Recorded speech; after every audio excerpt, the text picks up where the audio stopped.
에스라가 여호와의 율법을 연구하여 준행하며 율례와 규례를 이스라엘에게 가르치기로 결심하였었더라. 아멘. 네, 둘러보시면서 서로 인사를 나누겠습니다. 사랑합니다. 축복합니다.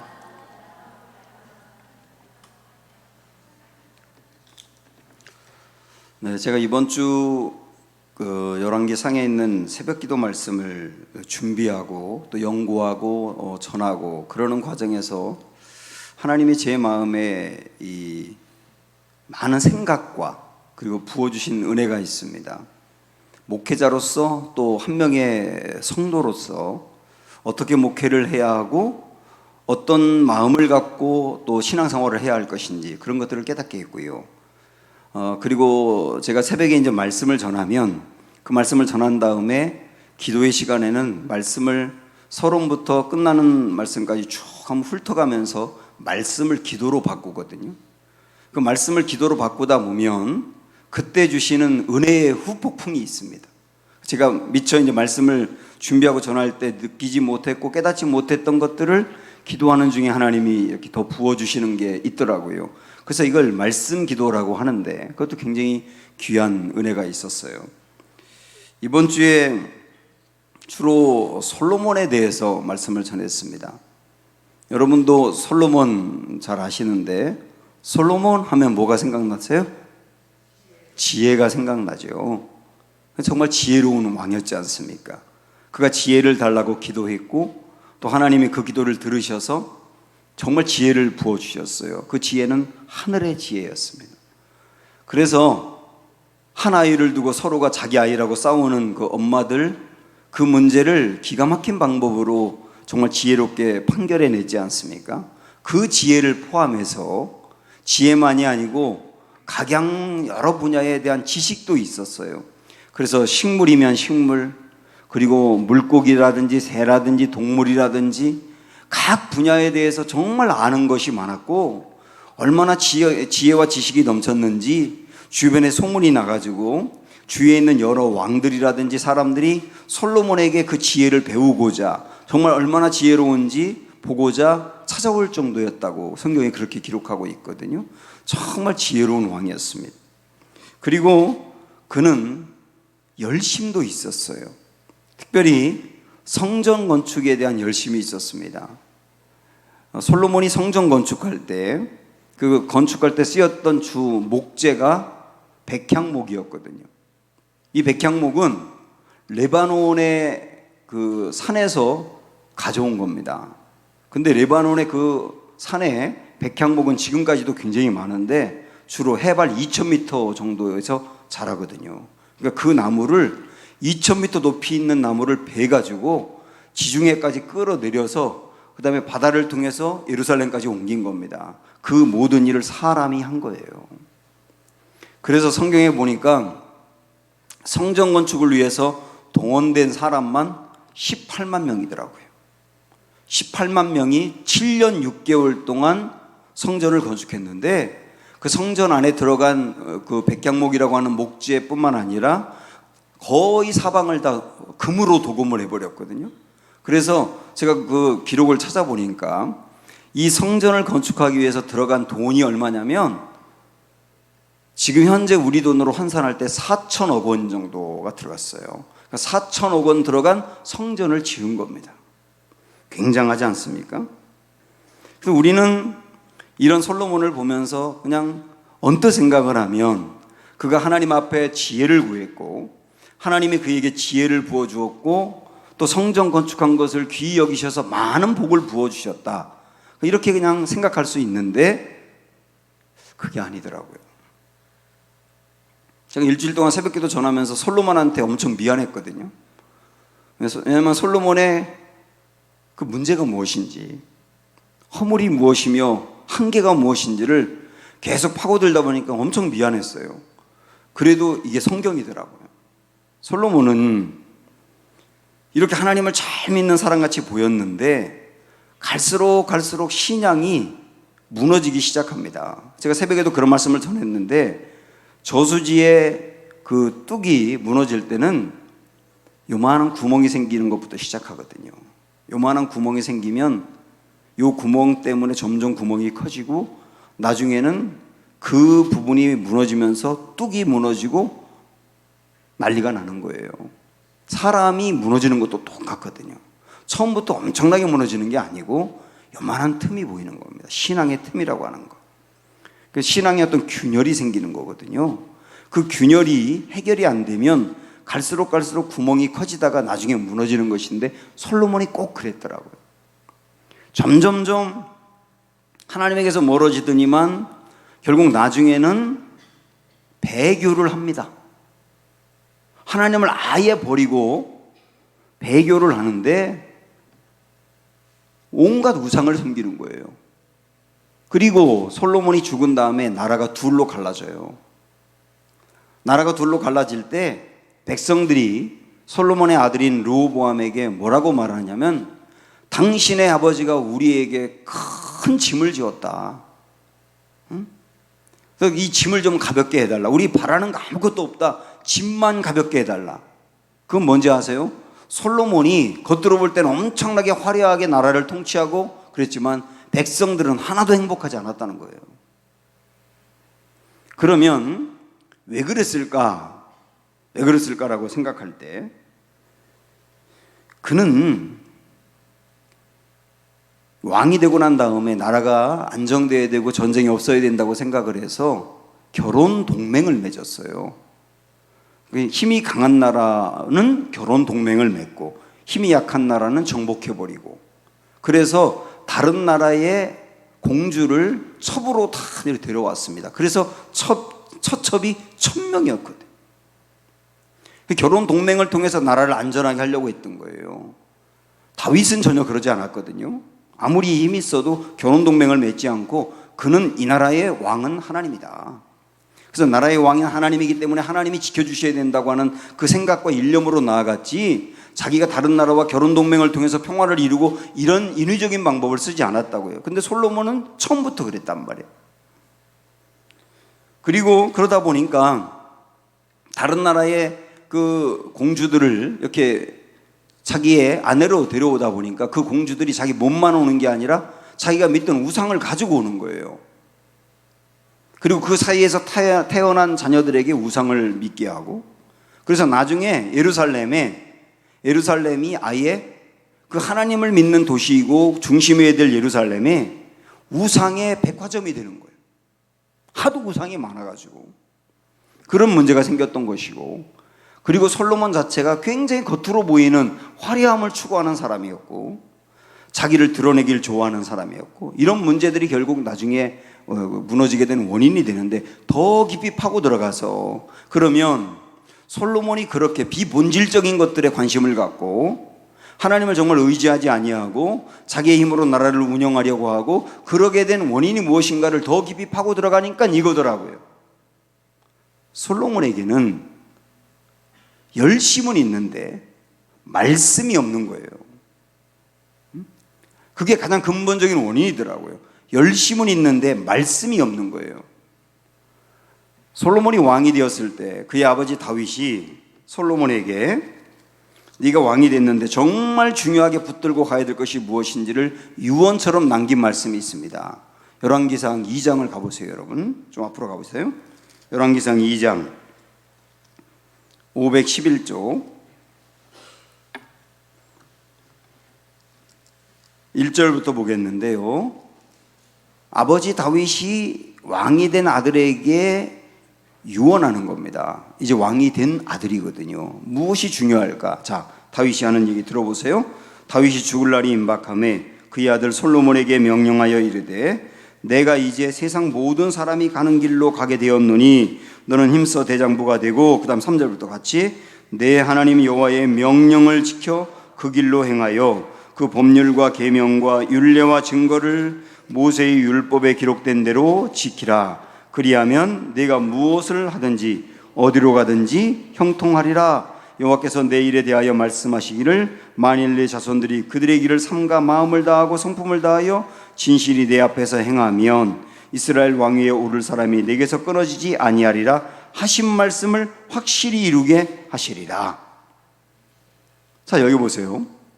아버지 다윗이 왕이 된 솔로몬에게 했던 충고, 유언, 그것은 한마디로 말씀드리면 말씀 붙들고 살아야 해요.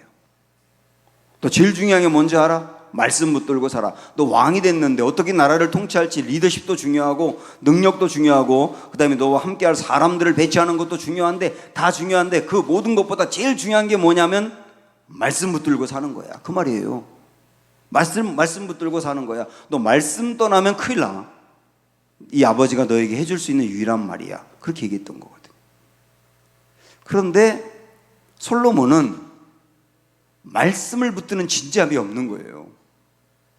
결국 그래서 그가 하나님에 대한 열심은 있어서 성전을 화려하게 건축을 했는데요, 화려하게 성전을 건축하는 중간에 하나님이 주신 말씀이 있어요. 6장으로 가보세요. 한번. 그가 성전의 외부를 멋있게 건축을 하고 그 다음에 내부도 또 건축하려고 이제 준비하는 과정에서 그 중간에 들어가 있는 말씀인데 11절부터 13절 같이 읽어봅니다. 하나님의 마음, 열심은 있는데 말씀 붙들지 않는 솔로몬을 우려하면서 주신 말씀이라고 여기면서 읽어보세요. 시작. 여호와의 말씀이 솔로몬에게 임하여 이르시되 내가 지금 이 성전을 건축하니 내가 만일 내 법도를 따르며 내 율례를 행하며 내 모든 계명을 지켜 그대로 행하면 내가 네 아버지 다윗에게 한 말을 내게 확실히 이룰 것이요 내가 또한 이스라엘 자손 가운데에 거하며 내 백성 이스라엘을 버리지 아니하리라 하셨더라. 열심히 성전을 건축하고 있는 솔로몬에게 하나님이 야, 너 성전 건축 잘한다, 기특하다, 넌 복 받을 거야, 이런 말씀한 게 아니라 열심히 성전을 건축하고 있는 솔로몬에게 하나님이 하신 말씀이 이런 겁니다. 너 내 집을 짓느라고 고생이 많구나, 애쓰는구나. 그런데 제일 중요한 게 뭔지 알아? 성전을 화려하게 짓는 것보다 훨씬 중요한 게 뭔지 알아? 열심을 내는 것보다 훨씬 중요한 게 뭔지 알아? 말씀 붙드는 거야. 말씀. 너 지금 열심은 있는데 말씀이 없잖아. 열심은 있는데 말씀이 없으면 그 열심은 한계가 있고, 봐라, 그 열심은 나중에 무너지게 돼 있어. 열심을 내게 하는 동력, 계속 열심을 뜨겁게 내게 할 수 있는 힘, 에너지는 말씀에서 나오는 거야. 근데 너는 열심은 있는데 말씀이 없어. 이 말씀이잖아요. 근데 결국은 솔로몬이 하나님의 이 말씀을 마음으로 새기질 않는 거예요.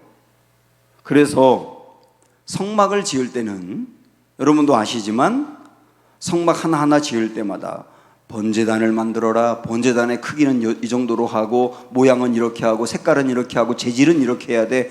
하나하나 하나님이 모세에게 알려줬어요. 하나님이 말씀하여 이르시되 번제단은 이렇게 하라. 나중에 모세는 하나님이 말씀하신 그대로 만들었어요. 이게 성막이거든요. 그런데 성전을 솔로몬이 건축할 때는 단 한 번도 하나님이 이렇게 지으라고 말씀하신 데가 없어요. 크기는 이렇게 하고 모양은 이렇게 하고 이렇게 지으라고 말씀하신 데가 한 군데도 안 나오고 오직 솔로몬이 자기 스스로 그렇게 지은 거예요. 그럼 제가 계속 반복적으로 드리는 말씀이 뭐냐면 열심은 있는데 말씀이 없는 걸 말씀하는 거예요. 열심은 있는데 말씀이 없다고. 그러다 보니까 솔로몬의 그 화려함과 그 열심 뒤에 숨겨져 있는 허점, 그거를 볼 수 있어야 된다는 거예요. 그게 말씀이 비어 있는 거죠. 그러고 보니까 오늘 우리가 읽었던 에스라 말씀이 정말 귀하다는 생각이 드는 거예요. 그렇게 비교해 보니까 에스라가 너무 귀한 거예요. 자, 에스라는 어떤 사람인가? 7장 펴놓으셨죠, 지금? 에스라 7장. 거기 보면 5절 끝에 보면 아론의 16대 손이라 그랬어요. 그 대제사장 집안입니다. 집안이 성골이죠, 성골. 아론의 16대 손이니까. 그 다음에 6절 보면 거기에 두 번째 줄 끝에 보면 모세의 율법에 익숙한 학자다 이렇게 나와 있어요. 모세의 율법에 익숙한 학자다. 율법이란 자리에 말씀이라고 붙여보세요. 말씀에 익숙한 사람이랍니다. 제가 오늘 이 말씀 이렇게 묵상하는 동안 마음에 다 강하게 다가오더라고요. 야, 말씀에 익숙했구나. 말씀에 익숙하다 보니 말씀을 전하는 것도 익숙한 말씀을 전하는 거예요. 여기 익숙하다는 말은 얼마나 말씀과 가까이 했는지를 여러분 알 수 있겠죠. 여기 저를 포함해서 말씀을 전하는 우리 목회자들이 계신데, 목회자들에게 생명은 말씀에 익숙한 거예요. 말씀이 어색하면 말씀을 전할 수가 없잖아요. 말씀이 익숙해야 된다고요. 그 사람이 에스라였단 말입니다.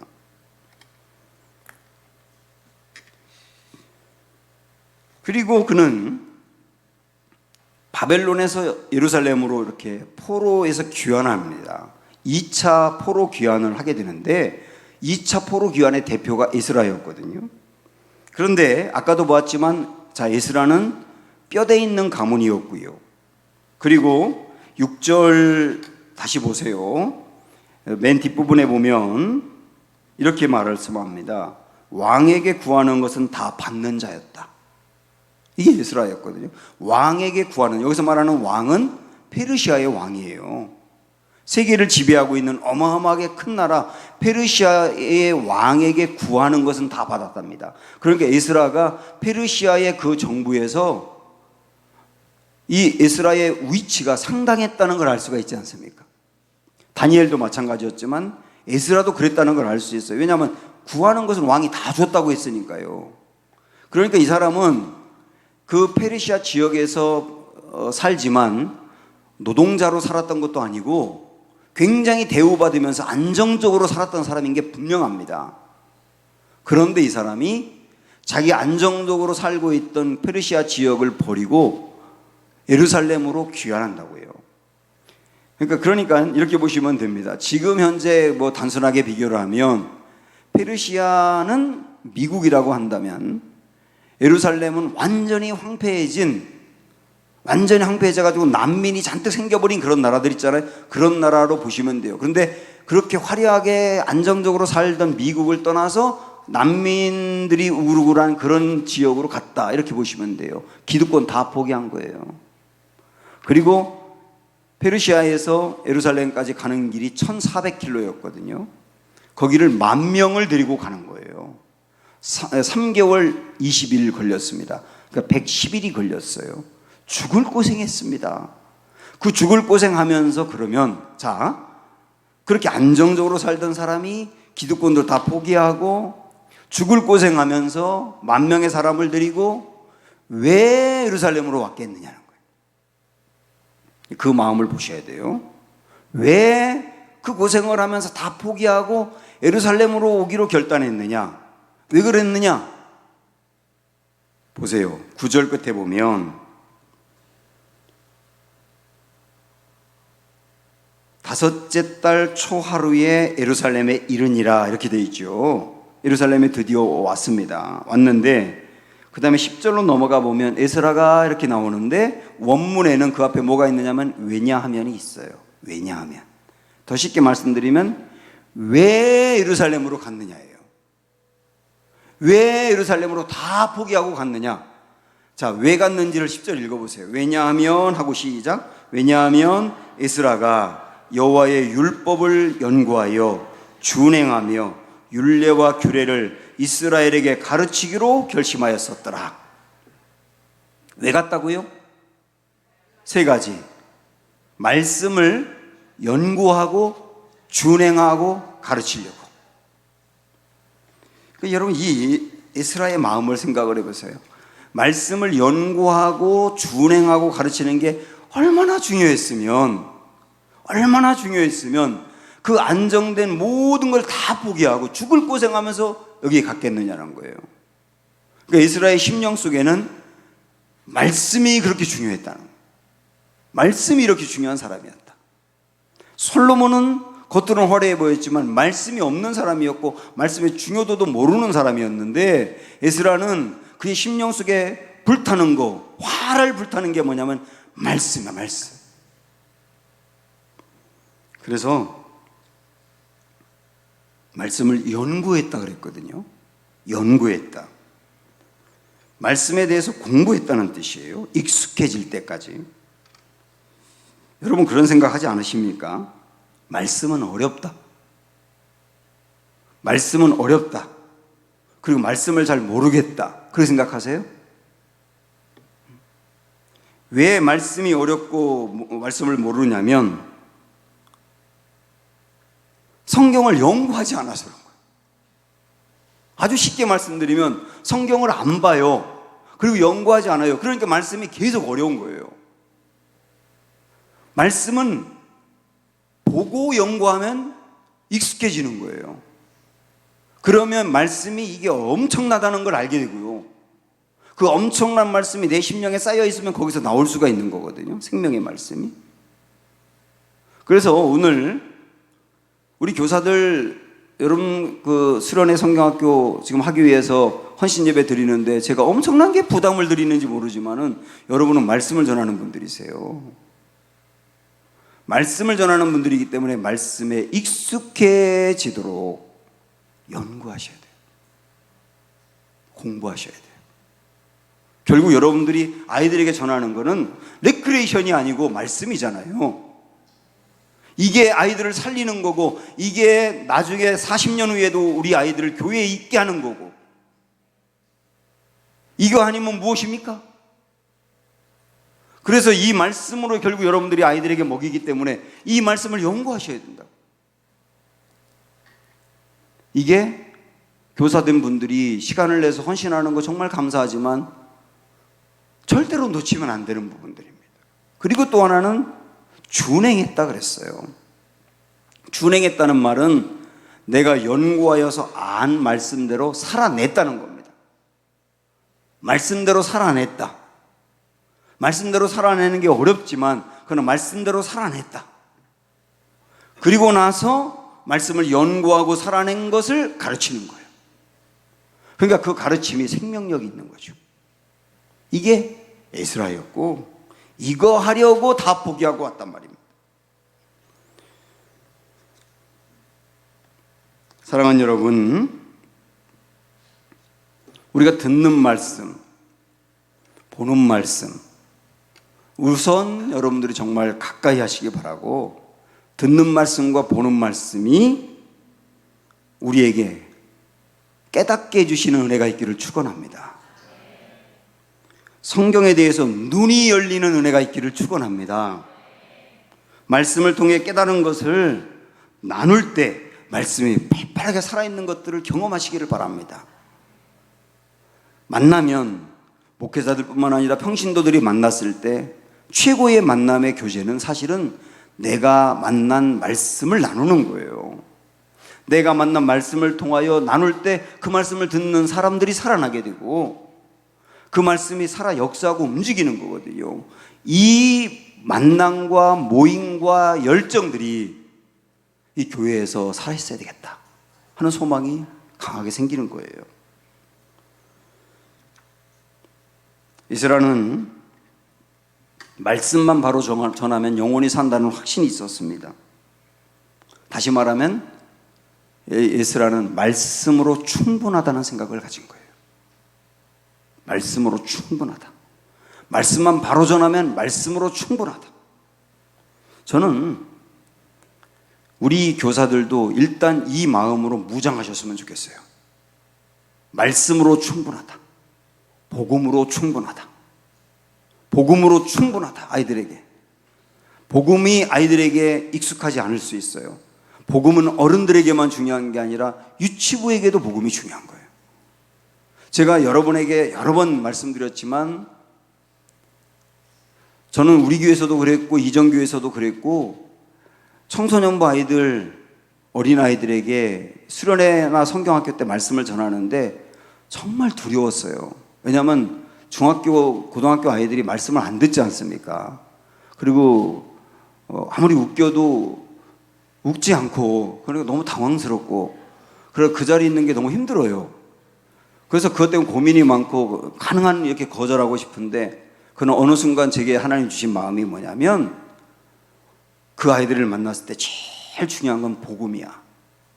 살아있는 복음만 제대로 전하면 거기에 다른 게 가미되지 않아도 아이들은 살아나. 그리고 아이들이 왜 교회를 다녀야 되는지 이유를 발견해.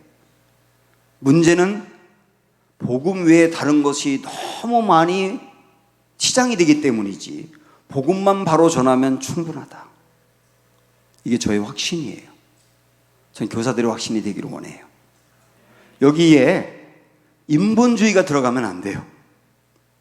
아이들에게 어릴 적부터 노력하면 다 돼, 하늘은 스스로 돕는 자를 도와, 인본주의거든요. 기독교 인본주의. 여기에 기복주의가 들어가면 안 돼요. 내가 이만큼 열심히 하면 하나님 그만큼 복 줄 거야. 여기에 율법주의가 들어가면 안 돼요. 하나님 열심히 믿어야 될 이유가 상과 벌 때문이고, 벌 받지 않으려고 열심을 내고, 이렇게 세팅을 시켜버리면 이 율법주의가 아이들을 지배하면 여기서 벗어나기가 정말 어려워요. 세속주의에 빠지면 안 돼요. 여기서 말하는 세속주의는 교회 잘 안 나오고 세상에 나가서 애들 하는 그 쾌락적인 일들을 하고 그런 것만이 세속적인 게 아니라 세상적인 가치관을 교회에서 심는 거거든요. 세상적인 성공관, 세상적인 어떤 그 출세, 세상적인 가치관, 이런 것들을 교회 안에서 심어가는 게 세속주의거든요. 여러분, 그런 것들을 어릴 적부터 거부하셔야 되고, 어릴 적부터 아이들에게 전하면 안 되고, 복음만 전하시면 돼요. 그래서 우리 마음에는 예수 그리스도의 살아있는 복음만으로 충분하다, 그 마음으로 무장하시고 전하시면 됩니다. 이게 우리의 무장이 되어야 되는 거예요. 제가 이 말씀만 하나 더 전하고 싶은데, 제가 지지난주에 우연히 제가 초등학교 5학년 때 그 반에서 부반장이었었거든요. 근데 그 친구 하나가 전화를 해가지고 저한테, 야, 우리 반팅하자, 반팅.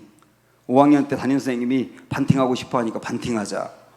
그 저한테 얘기를 했어요. 왜냐하면, 왜 저한테 얘기하냐면, 반장이 있었는데 이 반장은 중학교 1학년 때 물에 빠져 죽었어요. 그래서 제가 소집을 하긴 해야 돼요. 부반장이었었으니까. 그래서 그러면 5학년 때하고 6학년 때 똑같이 이제 반이었었는데, 그러면 그 우리 반 친구들이 누구누구였는가를 알아보려면 앨범이 있어야 되겠더라고요. 그래서 앨범을 찾다가 그 앨범을 못 찾고 옛날 사진만 보게 된 거예요. 제 그 총각 때 사진, 57kg 나가는 사진, 뭐 이런 거.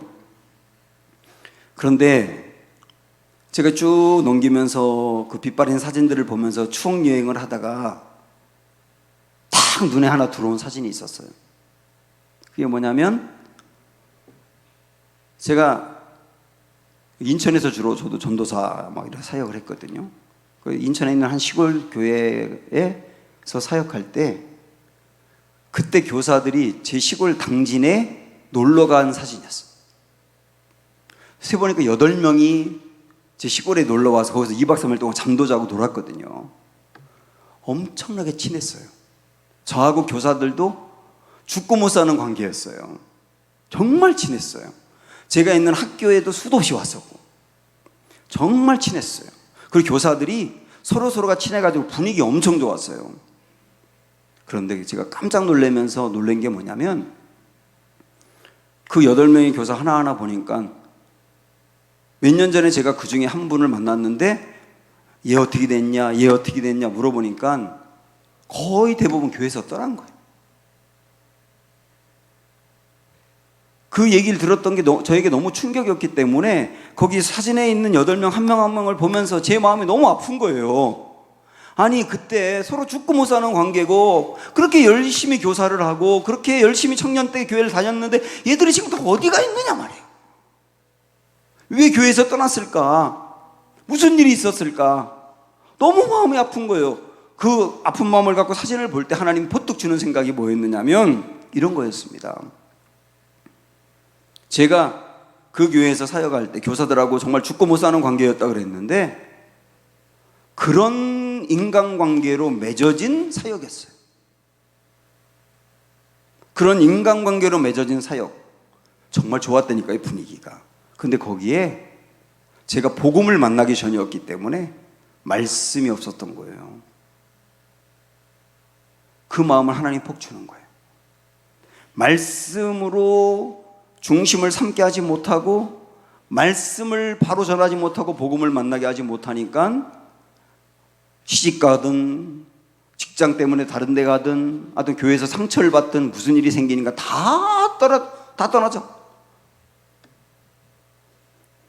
이 마음이 제게 오는데요, 정말 마음이 아팠어요. 그러면서 예전에 교회에 그렇게 열심히 다니던 아이들이, 여러분 교사들 중에 오래 하신 분들 생각해 보세요. 지금 어디가 있는가? 심지어는 우리 교회 예전에 여러분 함께 하던 청년 때 같이 했던 임원들, 교사들, 그들 중에 지금 어디가 있느냐? 이런 사람들도 적지 않잖아요. 그래서 하나님이 다시 한번 제게 주는 마음, 말씀 있게 해야 한다. 복음이 정말 있게 해야 한다. 복음을 만나게 하는 게 제일 중요하다. 친교보다 중요하고 분위기보다 중요하다. 열심보다도 중요하다. 저는 여러분 그런 마음을 품으시고 우리 교사들은 그 아이들에게 이 말씀, 생명의 말씀을 전해줘야 된다는 뜨거움이 있기를 소망하고, 여러분 교우들께서는 그렇게 말씀이 선포된 자리에 하나님이 역사하셔서 이 아이들이 예수님을 정말 만나고 새로워지는 하나님의 임재가 있기를 뒤에서 정말 열심히 기도해 주시기를 바랍니다. 여러분 교우들 이거 성경에서 한번 다 꺼내보세요. 다 이거 한번 꺼내보세요. 다 이렇게 들어보세요. 이거 도대체 지난주 나눠줬는데 어디다 놓고 오셨어요? 이거를 이거 매일 붙들고 다니면서 기도하셔야 돼요. 정말. 아멘. 여기 하나하나 읽어보시면서 짚어가면서 기도하시고, 그래서 우리 교우들은 후방에서 기도로 무장시키고 전방에 있는 우리 교사들은 복음을 전하여 무장시켜서 이 둘이 만났을 때 하나님의 임재가 나타나고 거기에 하나님의 사건이 나타나는 이번 여름이 될 수 있도록 다 힘써 주시기를 주님의 이름으로 축원합니다. 하나님의 그런 임재가 있기를 소망하면서 우리 한번 찬양할게요.